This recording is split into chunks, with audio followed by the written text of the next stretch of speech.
merci beaucoup d'être avec nous. Alors, on n'avait pas préparé, mais c'est vrai que la conclusion du Guet de Bello qui nous rappelle l'importance de cette ressource marine, ça tombe bien, c'est vraiment le sujet que l'on va aborder avec j'allais dire des explorateurs. Oui, d'une certaine manière, vous explorez, vous vivez, vous examinez, vous prenez soin, ça aussi c'est important, de nos ressources marines et sous-marines. Et je crois qu'on va avoir le temps de le découvrir, y compris par vos témoignages et en images.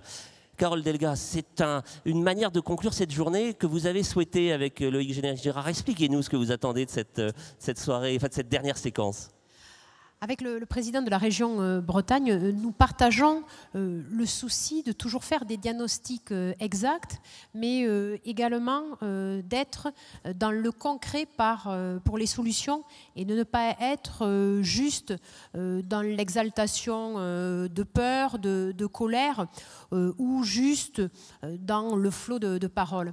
Et c'est pourquoi c'était important d'avoir nos deux grands témoins, que je remercie d'être là, de par leur expérience, par leur parcours de vie, de par leurs connaissances scientifiques, pour qu'ils puissent nous découvrir la planète, tout particulièrement en étant en Bretagne. Donc on va parler plus particulièrement des océans, des profondeurs, et qui puissent aussi nous indiquer qu'à partir de ce constat qu'ils vivent, comment ils ont mis aussi en œuvre des solutions alors qui sont vraiment à dupliquer, parce qu'on ne peut pas seul porter toutes les solutions, mais c'est cela que nous avons voulu avec Loïc, c'est vraiment démontrer que nous sommes au cœur des solutions, mais en partant du réel, et que nous ne sommes pas juste dans l'incantation, mais que nous sommes dans un diagnostic lucide, qui n'est pas dans le catastrophisme, qui peut être très sérieux, très préoccupant, mais que pour autant, on trouve l'énergie pour mettre en œuvre des solutions et que, chacun pourra en témoigner, et qu'avec le dialogue et avec le système du PAC, du collectif, on peut démultiplier de façon beaucoup plus forte. Alors on va voir ça effectivement dans le détail. Roland Jourdain et Loïc Géné-Girard, vous connaissez bien. C'est vous, Loïc Géné-Girard, qui avez souhaité que nos deux témoins soient présents dans le cadre de ce congrès de Région de France. Comment vous êtes rencontrés? C'est quoi l'histoire entre vous? Oh, c'est une déjà vieille histoire. Moi, j'ai été chargé de constituer une équipe aux côtés de Jean-Yves Le Drian il y a plus de 10 ans maintenant. Et parmi celles et ceux qu'on voulait autour de nous, il y avait Roland Jourdain. Et j'ai eu l'honneur de lui demander un temps d'échange pour discuter, lui expliquer qu'on a besoin d'hommes comme lui pour venir éclairer l'hémicycle régional.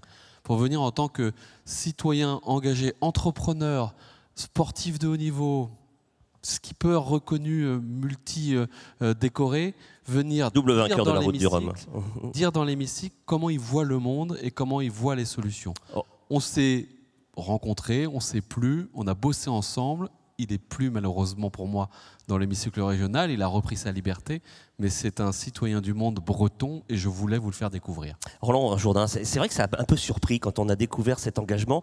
On s'en doutait pas vraiment, on dit mais qu'est-ce qu'il va faire là Bilou? Parce que Bilou, c'est comme ça que tous vos amis vous appellent depuis longtemps dans le milieu de la course au large. Et vous avez beaucoup réfléchi avant d'accepter la proposition qui vous était faite? Bah, un marin aime les terres inconnues. Donc là, et là, c'en était une, visiblement. Mais si j'ai dit oui, il y a hésitation. Évidemment, il y a hésitation. Et on va parler d'Explore et de tout ce qu'on fait. Et donc, il y a un moment, je pense que si on vous propose ce genre de choses et qu'on dit non, une expression en voile veut dire si tu choques, t'es un lâche. Et donc, il faut dire oui. Mais j'ai dit surtout, et je dois retenir cette première rencontre avec Loïc qui était quelques années plus tôt, où Loïc était vice-président à l'économie et à l'innovation, avait donné un coup de téléphone chez Kéros, notre entreprise. Kéros, c'est votre entreprise. Hein. Voilà, qui est donc une écurie de course large, avec un pas de côté qu'on avait déjà entamé dans la recherche et développement autour des biomatériaux et des matériaux moins impactants. Et quand il y a un vice-président de région qui téléphone dans l'anonymat en disant « Est-ce que je pourrais passer ?» et qui a passé 2 heures avec nous, et là, il n'y avait pas un journaliste, il n'y avait pas la cour, il n'y avait personne. Et quand on se dit au revoir, on se dit il y a des élus, ils sont vraiment chouettes quand même. Donc ça a pesé dans ma décision suivante. Même question pour Emmanuelle Perrier-Bardou, je le disais, cofondatrice, co-directrice avec Guylain, votre époux de Under the Pole. On va voir tout à l'heure des images. La rencontre, ça s'est fait comment avec Loïc Géné-Girard et la région Bretagne? Vous êtes à Concarneau, c'est important de le préciser. Alors, nous, on est à Concarneau depuis 10 ans et en fait, ça s'est passé à un moment où on était un peu en période de transition, nous aussi. C'était après notre 2e expédition.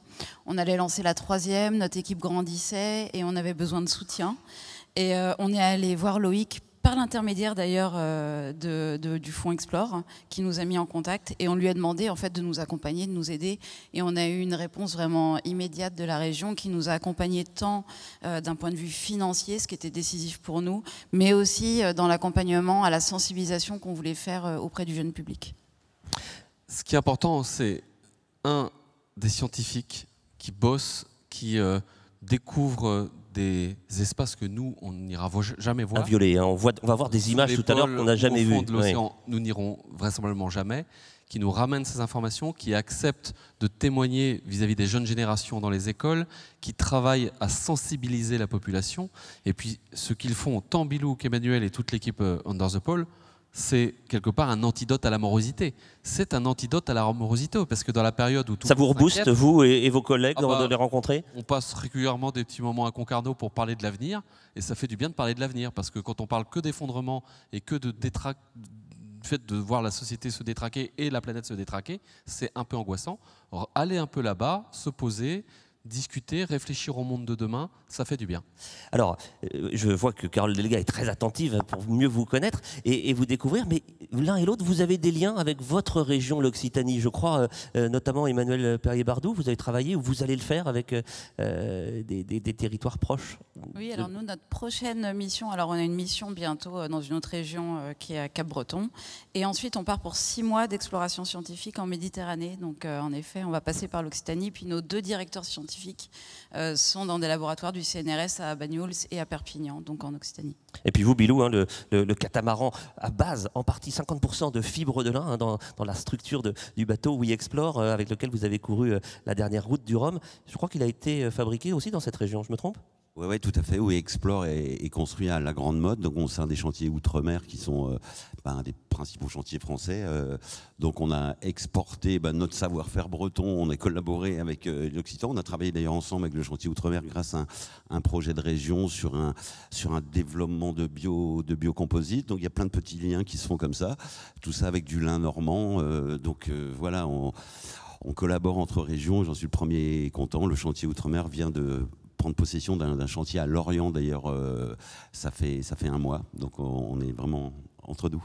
Voilà. Alors pour qu'on comprenne bien hein, les enjeux, on a entendu à l'instant Loïc Chenet-Girard qui nous disait qu'il fallait être concret, et vous aussi, Carole Delga, vous avez appelé de vos voeux une approche très très concrète et tournée solution. Je vous propose de découvrir une première vidéo qui présente tout l'écosystème breton autour d'Explore, autour de Roland Jourdain. On voit aussi, vous allez voir des images d'Under the Pole. Ça va vous permettre de mieux comprendre comment on travaille dans cette région autour de ces questions. C'est maintenant.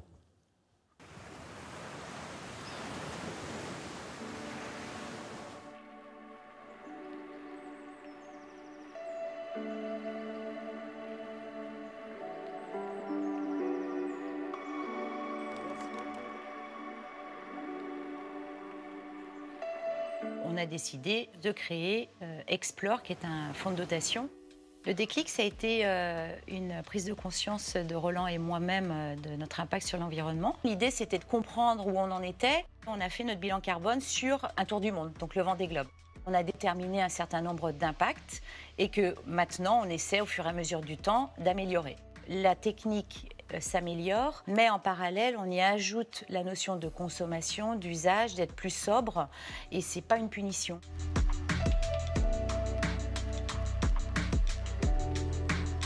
Le message, il est quand même unanime. Il faut arrêter d'écraser l'environnement, il faut peut-être plus l'écouter. J'ai la certitude que c'est aussi une opportunité qui peut être source en fait, d'apaisement et de bonheur. Notre travail Under the Pole, ça va être de remonter la parole des scientifiques et de les vulgariser vers un large public. Les low-tech, c'est des technologies ou des savoir-faire qui sont à la fois accessibles à tous, utiles parce qu'ils répondent à des besoins de base et qui sont écolos. Notre travail consiste à sourcer des low-tech et à encourager leur documentation sous forme de tutoriels via notre plateforme collaborative en ligne. toute l'équipe Captain Darwin, on essaye d'apporter notre petite pierre à l'édifice. Ce qui est génial aussi, c'est qu'on a pu documenter des initiatives citoyennes de reforestation en territoire indigène. Ce que ça montre, c'est que l'espoir est permis, qu'on peut être optimiste, à condition évidemment d'avoir de l'énergie individuelle, de pouvoir s'organiser de manière collective et puis surtout d'écouter ce que nous disent les scientifiques pour essayer de bâtir un monde plus durable.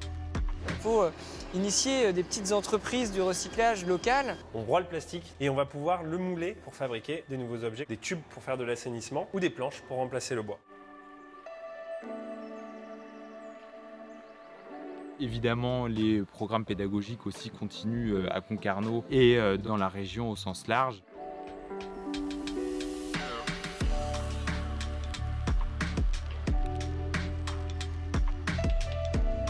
Roland, à un moment donné, m'a dit « mais ce serait bien qu'on puisse avoir un bateau hors des classes de bateaux de course ». Et c'est comme ça qu'on est parti sur ce catamaran, mais moi j'ai trouvé l'idée géniale. Ici, on a un morceau de l'histoire, en fait. Ce sont parmi les premiers vaisseaux que nous avons construits en fibre végétale. On a travaillé en réseau, on a un terreau très favorable en Bretagne. Voilà, on a fait une étape, mais surtout ce n'est pas terminé et il faut continuer. On parle du lin mis dans ce bateau à hauteur de 50%. On peut aller jusqu'à 100%. On a la résine, qui est encore un sujet que l'on doit travailler. Il y a tout un tas de choses que l'on peut encore améliorer. Et c'est super, parce que du coup, l'exploration continue. Tout seul, on va vite, mais à plusieurs, on va loin. Concernant Explore, on peut se targuer d'aller non seulement loin, mais d'aller aussi relativement vite.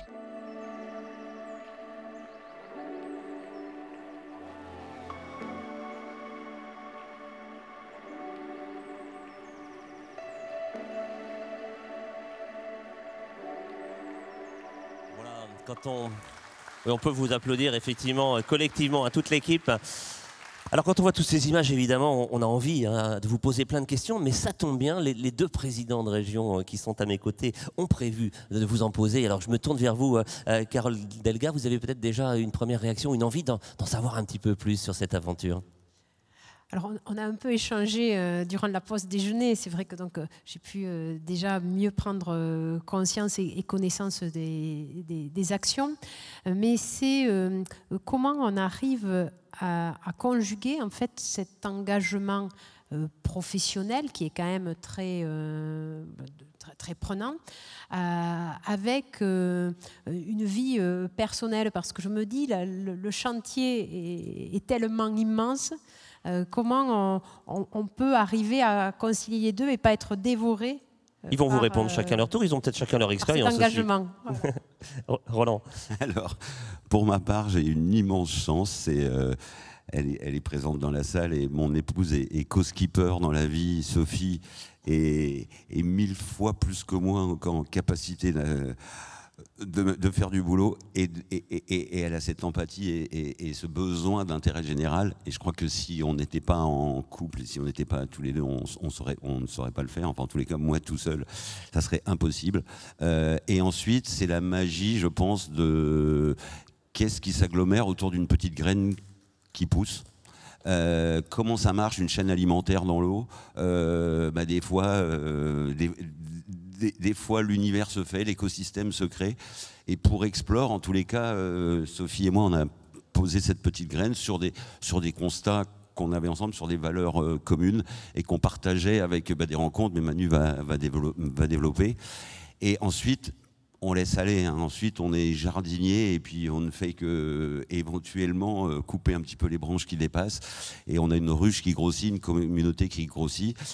Et ce qui est important pour nous, c'est que ça nous enrichit professionnellement, bien que Explore, et c'est très clair, et dans l'intérêt général, ce n'est pas un modèle économique pour nous. Alors, ce n'est pas une fondation d'entreprise parce qu'on n'est pas un grand groupe. C'est pour ça que nos mécènes nous accompagnent. Mais ça nous enrichit culturellement parce que ça nous donne des reniflages sur le monde de demain, sur les tendances, sur ces jeunes et moins jeunes qui nous accompagnent et sur les changements qui ne sont pas toujours perceptibles à l'échelle des grandes réunions, des PowerPoint, etc. Là, on est dans la vraie vie sur le terrain. Et voilà, donc pour nous, c'est indissociable, mais je ne vous cache pas qu'effectivement, parfois, on est un peu crevé. Même question pour Emmanuel Perrier-Bardou, cette conciliation vie pro, vie perso, une histoire de couple aussi chez vous? Oui, on a ça en commun, je pense. Donc Guilain, qui est aussi dans la salle, co-dirige les expéditions avec moi. On les a fondées ensemble. Et je dis souvent qu'on n'aurait pas fait tout seul ce qu'on a réussi à faire à deux. Et on s'est vraiment inventé cette vie au départ, portée par notre passion pour l'exploration. Cela dit, derrière les belles images, derrière tout ça, il y a quand même un travail qui est extrêmement fatigant, qui est la logistique, la recherche constante de financement.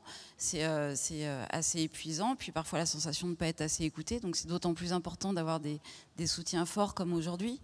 Et en revanche, on s'est rapidement compris, et je pense que c'est la force de ce qui s'est créé à Concarneau aussi, c'est ces différents projets qui, au lieu de se mettre en compétition, on a tous collaboré pour essayer d'amener cette parole justement un peu plus loin.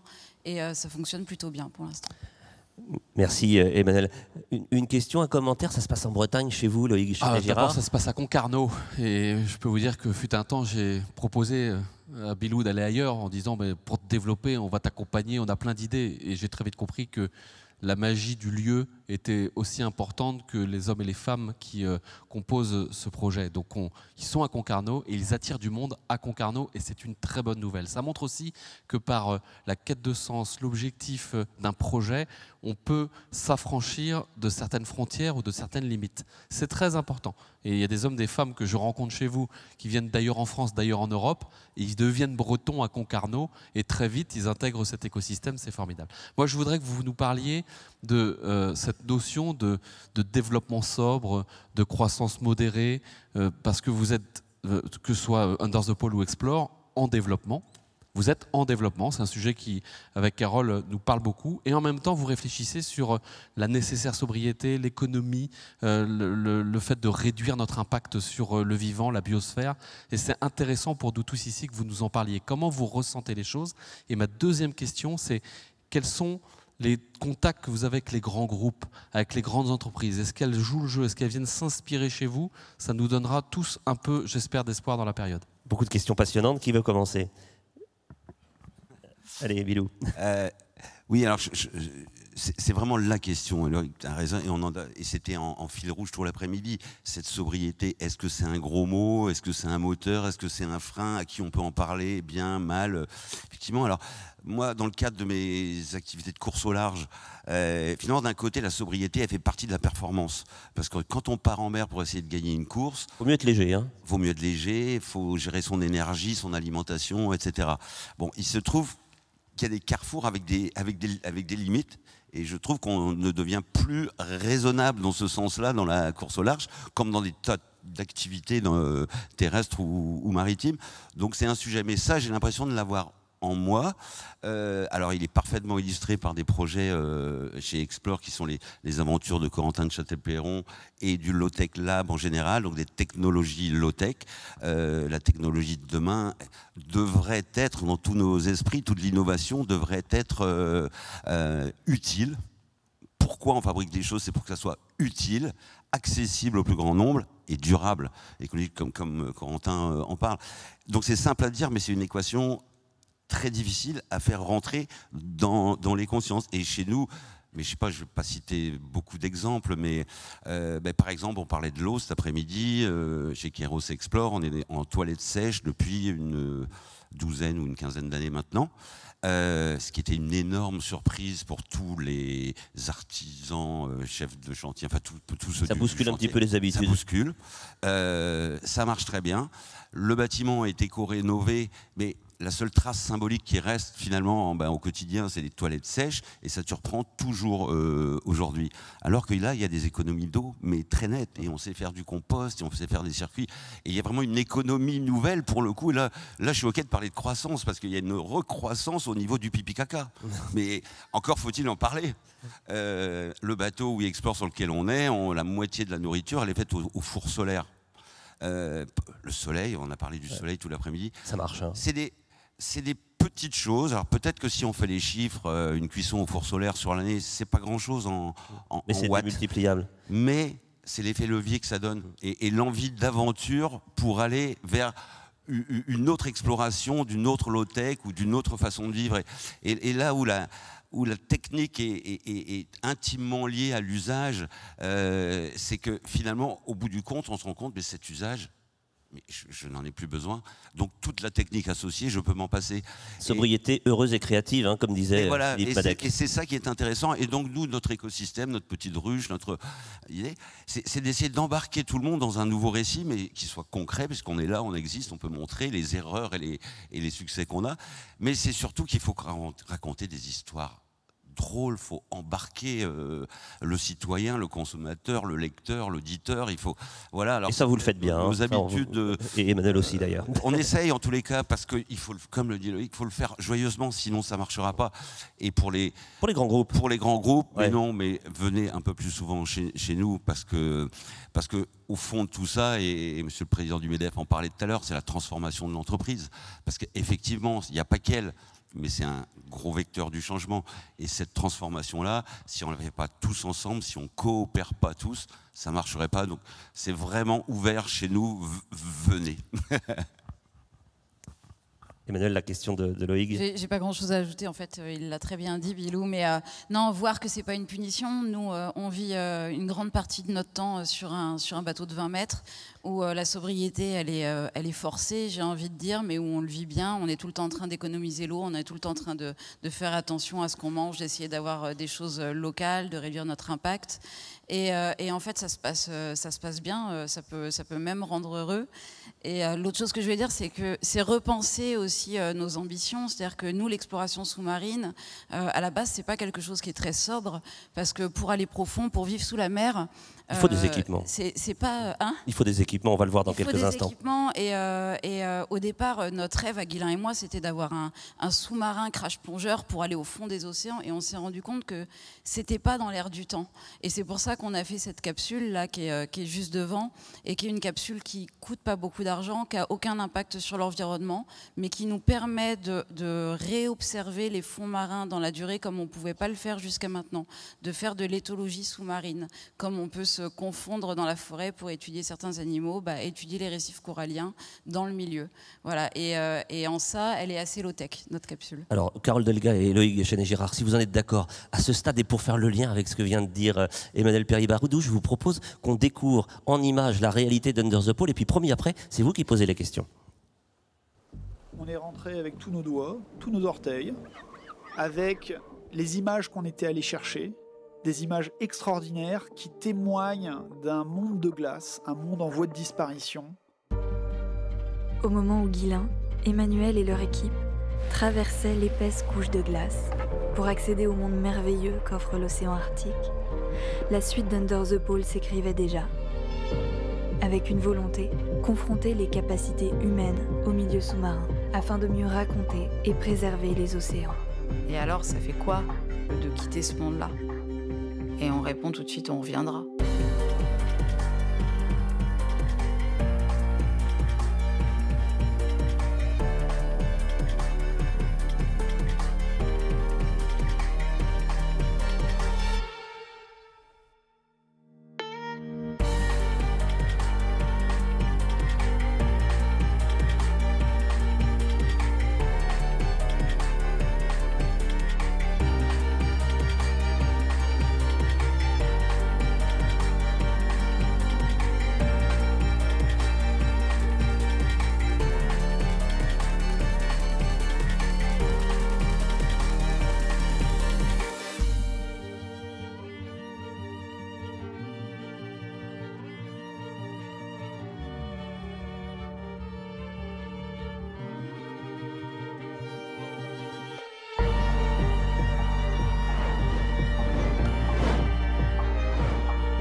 Plus on s'enfonce dans les profondeurs, plus on a l'impression d'être sur une autre planète.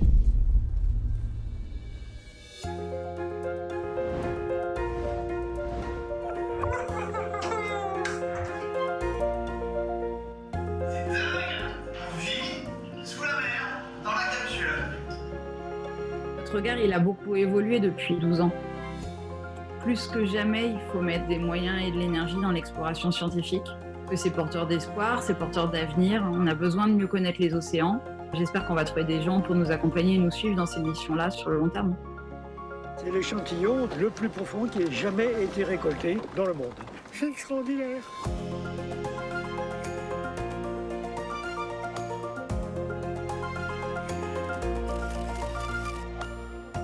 Et donc c'est toute la vision que l'on a du récif et de son fonctionnement qui est remise en cause. C'est aussi la finalité de ce qu'on fait Under the Pole, la sensibilisation.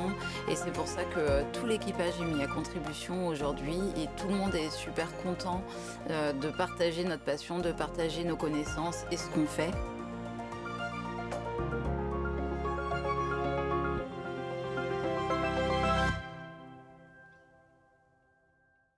Deep Life, c'est un programme de 10 ans qui s'inscrit dans la décennie des océans.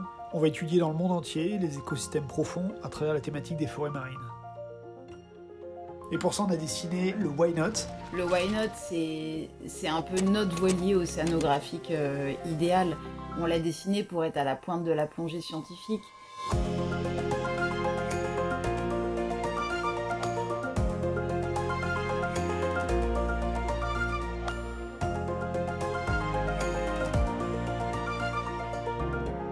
À quoi ça sert?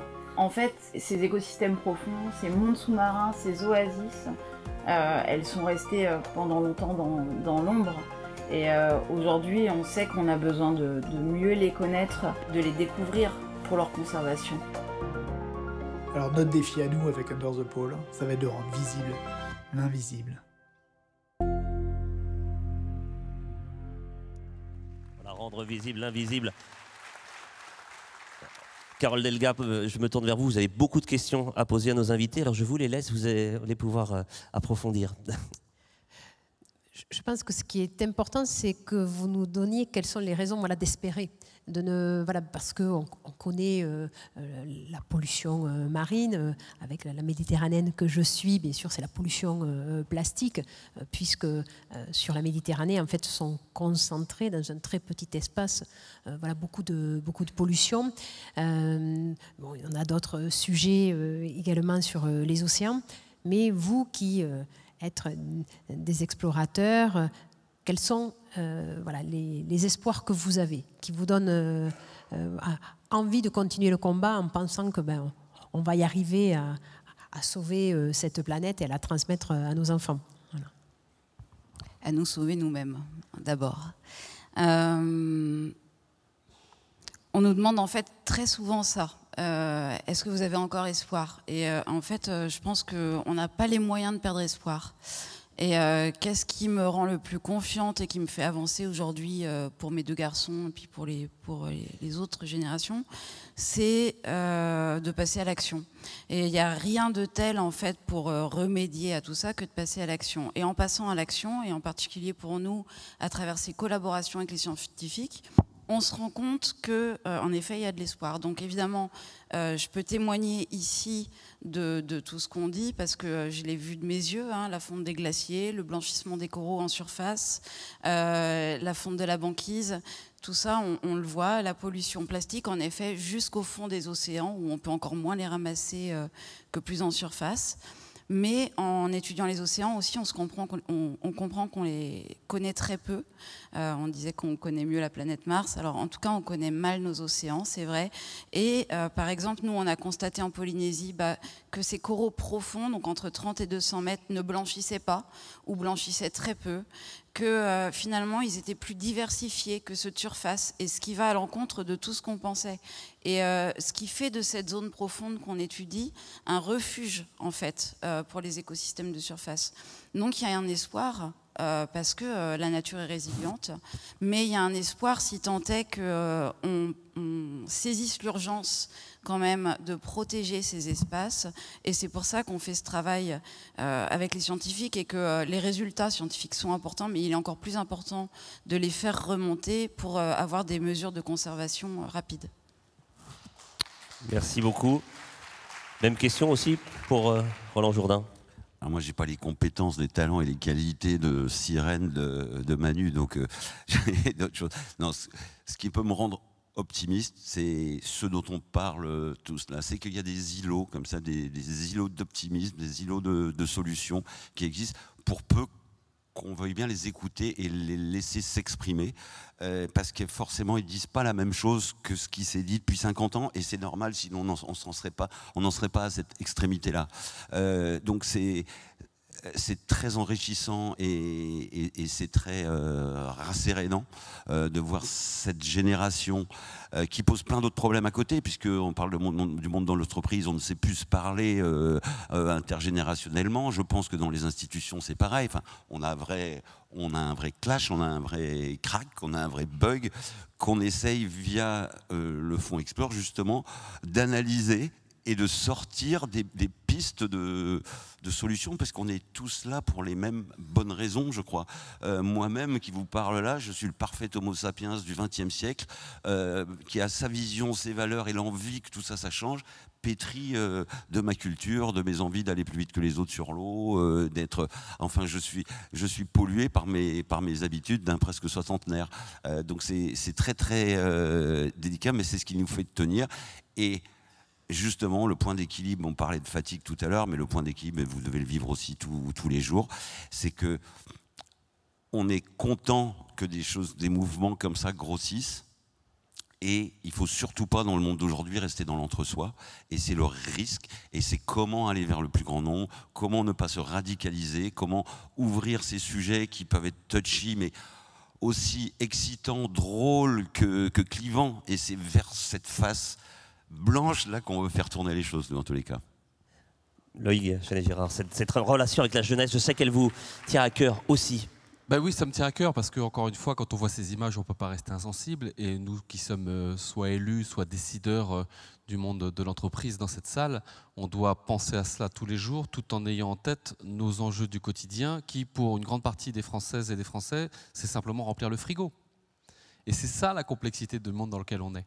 Et je crois que dans la période, tu l'as dit, il faut surtout lutter contre les tentations de radicalisation des débats, les tentations de vouloir tout balancer, de vouloir tout casser.